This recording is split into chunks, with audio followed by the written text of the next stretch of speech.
Good morning. We are extremely pleased that you are here.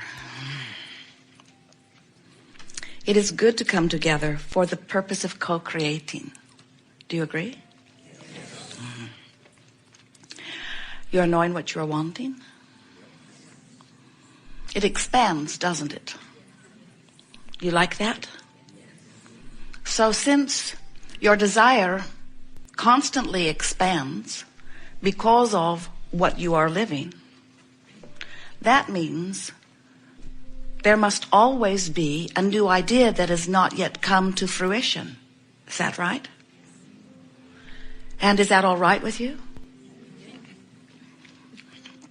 Well, you should write that down. So many of our physical friends are in a position where their life has clarified for them that they want something beyond where they are. It may be an improvement in their physical condition. It may be an improved relationship or a missing relationship filled with a present relationship. It may be that they want material things that are more to their advantage, more money, nicer living conditions.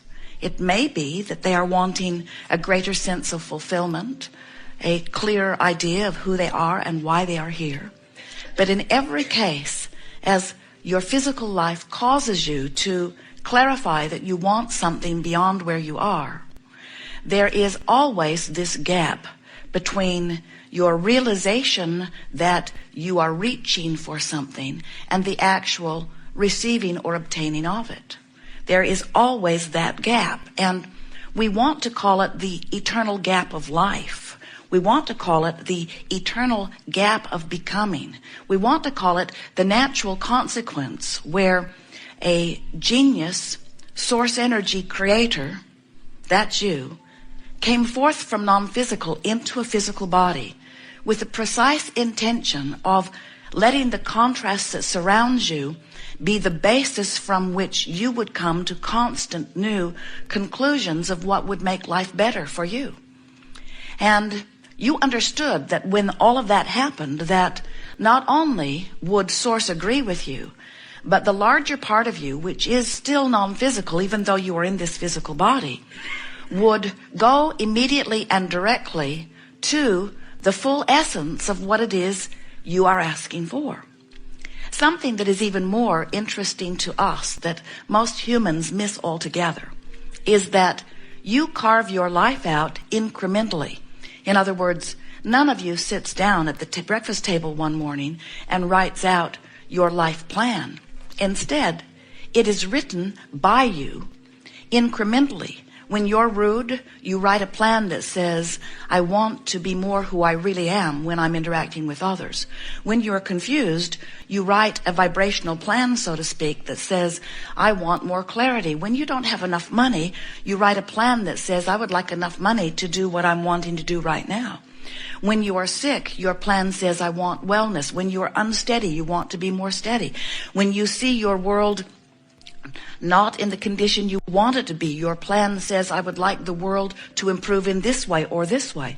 In other words, all day, every day, as you sift through the details of your life experience, you are at conscious but mostly unconscious levels, sending rockets of desire forward, which is what you knew you would do when you came forth. In fact, you knew that the evolution of your species, that the evolution of your time-space reality would happen because of you and those like you who are standing in this leading edge environment still asking for more. And from your non-physical perspective, you understand that the reason it works so beautifully is because this is a universe that is based upon attraction. So you knew you had to get here and have experiences that would make you ask for or call for the improvement. It's an eternal cycle of life. So the way it works is, from non-physical, you saw yourself here. As you came into this physical body, you see more still. And as you see more, as you see that which you would like to have, Source says you should know, leading edge creator, and so be it. So much so, in fact, we've written a book and given it the best title that we think could ever be given to a book because it speaks to all of this. And the title of the book is Ask and it is given. Now, an improved title, we wanted this one, but they all said it was way too long. An improved title would be, so I'm non-physical energy, I project myself into a physical body, and then I weigh the consequences of physical life experience, and from that contrast I give birth to endless new desires, which source then becomes immediately at one with. Too long? But that really is what happens. In other words, we want you to know that not only when you ask is it given, we want you to understand that when you ask, the larger non-physical part of you literally becomes the vibrational equivalent of what you're asking for. So if you don't have enough money, and you ask for more money all day, every day, as you are sifting through the details of your life experience, you have amassed an incredible vibrational escrow of abundance. But most physical friends do not feel ownership of something until it is manifested into the physical stuff that they can translate with their physical senses. And we want you to understand that everything you see here, your planet itself, how it spins in its orbit with other planets, everything that you know as physical or material was thought first. It was thought, and then it became form. And in like manner, everything that you create, without exception, must be thought first, and then it is form.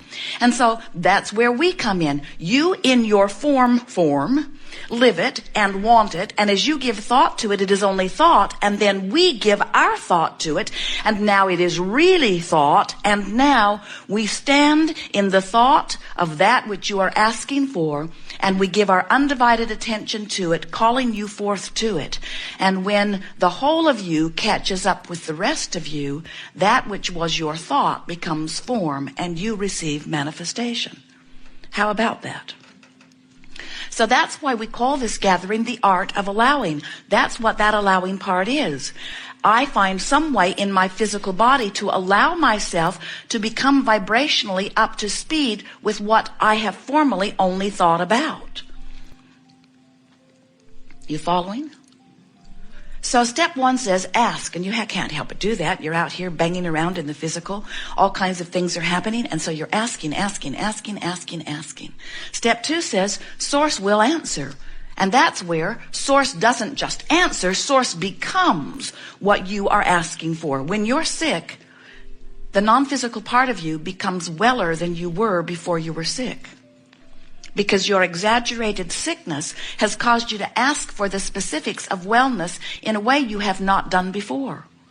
When you are confused about something that you have no knowledge about, and you want knowledge about it, the non-physical part of you becomes knowledgeable about that thing that you don't know anything about.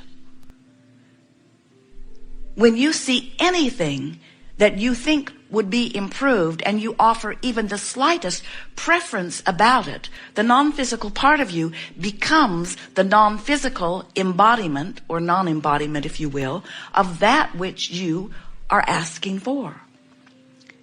And so we like to say you're a little bit like a two-headed monster, and we'd like to get both heads going in the same direction. So when you ask for something and source becomes it, and you believe it or expect it or anticipate it and watch for it, now you're moving in the same direction as that which is your source, and you feel the alignment of that. It feels like joy, it feels like passion, it feels like fulfillment, it feels good to you. But when you ask for something and the non-physical part of you becomes it, and you keep beating the drum trying to justify why you want it, you see, I need this extra money because life has been so hard for me, you say. And so here is source energy over here tending to all of the money that you've been asking for that has been given to you, and you're over here beating the drum of justification or rationalization, trying to ply the universe with enough neediness that it will yield to you. And we say, you're not talking to your mother anymore. Sort of the way she trained you. You said, I want to have that. And she said, well, everyone wants things that they can't have. And you say, well, but I really want it. And she said, well, there are a lot of things I really want that I don't have. And then you say, but I need it. I need it. And without it, I will die. And she says, well, all right then. Now, it wasn't exactly that way all of the time, but that's the general theme that goes on. And so what happens to so many of our physical friends is you have come to the place of believing that if you plead a needy enough case, if you talk long enough and hard enough about what's going wrong in your experience, that then somebody will give up the goods. And we want you to understand that you're working against universal forces.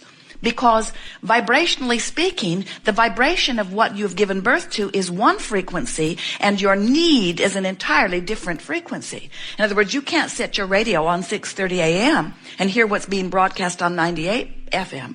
In other words, they're different frequencies. The frequencies have to line up. So when your life has caused you to ask, and source is riding the rocket, tending to the vibrational abundance of well-being that is your inheritance, your legacy, your creation, when that is the vibration that part of you is offering, and you're over here beating the drum of need, your frequencies are out of alignment, and you're not letting in what you want, and the emotion that you feel lets you know it. So your emotions are your indicator that let you know about the harmony or lack of harmony between the frequency that you are offering through your perceptions, through your personality, through your mood, through your attitude, through what you're talking about right now, through what you're thinking about right now, through what you're reading, through what you're watching on television. In other words, whatever you're giving your attention to has a vibration activated within you. And so the art of allowing asks the question, is the vibration that's activated within you right now by virtue of whatever you're giving your attention to, is it a match to what's in your vibrational escrow or not? If it's a match, there's alignment and manifestation is happening. If there's not a match, there's not alignment and manifestation can't happen. And that's why so many people that you know, maybe even you, have been asking for things for a long, long time, and they haven't come, which gives you the misimpression that it takes a long time to create big things. We say, it doesn't take any more time to create a castle than a button. It takes no more time to create big things than little things. But both require the same thing, a desire for it and an expectation of it, a belief. When your desire and belief are in the same place, it is done. But when you want something that you doubt, when you want something that you don't believe, when the evidence, when you say, oh, Abraham, I'd like to believe you, but I've struggled my whole life. And we say, well, stop it. And you say, I can't stop it. I've learned it from those who have come before me. It's just what we do here. Imagine taking your canoe down to the river's edge, a very nice, fast-moving stream, and your oars or paddles are already attached to your boat, and you put it in the water, and you deliberately turn it upstream and begin paddling very hard against this fast-moving current. And we say, why not just turn and go with the flow? And our human friends invariably say, doesn't that seem lazy? That seems lazy. And then they will say, my mother would not approve of that. Or my teachers. They all had me pointing the other way. In fact, every plaque on my wall was based upon paddling upstream. And I was measured against the others who did it too.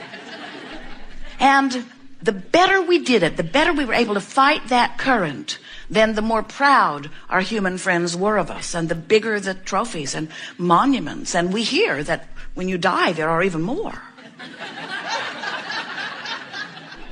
And we want you to know something. In fact, it's worth writing this down.